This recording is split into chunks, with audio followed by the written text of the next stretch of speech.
Welcome. In this video, we're going to talk about how to fix GNS3 errors in 2020.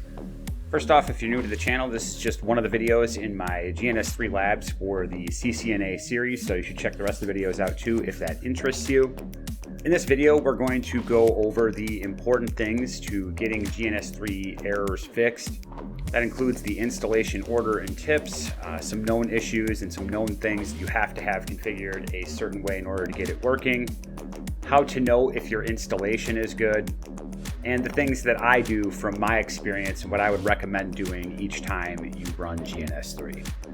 All right, installation order and tips. Now I do have a full video showing where to download everything and walking you through the steps of installing everything, but I just wanted to go through the meta order of what you do, because doing things in a certain way I do think will allow you to have an increased likelihood of a successful installation. So the first thing you're going to install is the GNS3 client application. You'll install that, you'll get that going, then you'll do some basic testing, as in just dragging and dropping on a few devices, making sure they power on and you get the green lights on the right hand side. Then you're going to want to turn that application completely off.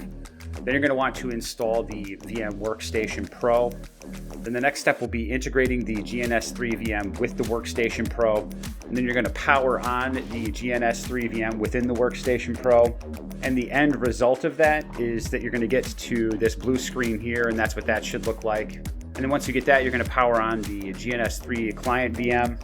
And just based on my personal experience, it does work better when you completely power off the GNS3 client application before doing the VM Workstation Pro and GNS3 VM steps. And then once you've done those steps, what you want to make sure that you see is that you have the two green lights here. One's just going to be for the client application. The other one, this bottom green light here that says GNS3 VM on it, is going to indicate that the GNS3 VM is correctly integrated. And then once you've done that, in order to fully test that you have it installed correctly, you can drop a couple of devices on.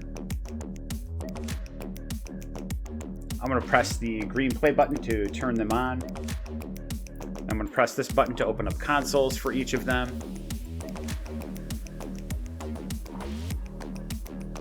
Now the devices are booted up, I'm going to connect the two routers, gig 0 to gig 0. And then I'm just going to put an IP address on each of the interfaces.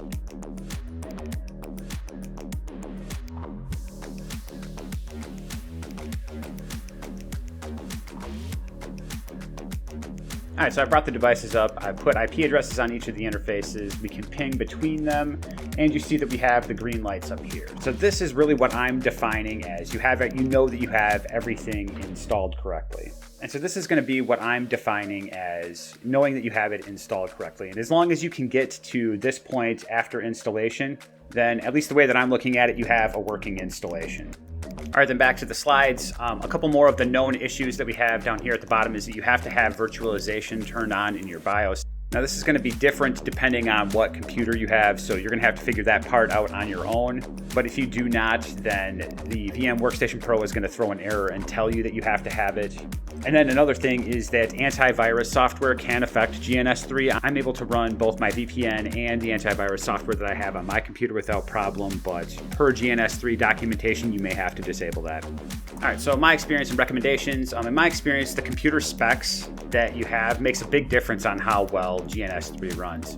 My system is fairly new. I built it in the middle of 2019. I do have an i9 with 8 cores, and I do have quite a bit of RAM. And the only reason that I bring that up is because if you have an older computer, it might not run as well. So the next point, you just want to make sure that it works correctly after installation, like I said.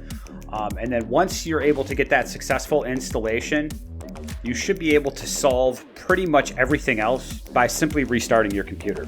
I've seen it a number of times where if I power on my computer and then do some other stuff for about an hour and then I try and load GNS3, that I won't be able to get the VM green light to turn on, meaning the client and the GNS3 VM can't communicate correctly.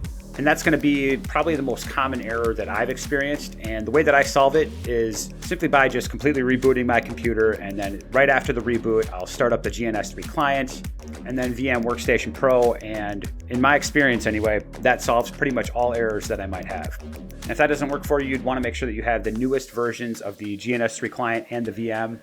Oh, and one more thing to note is that those have to be the exact same versions.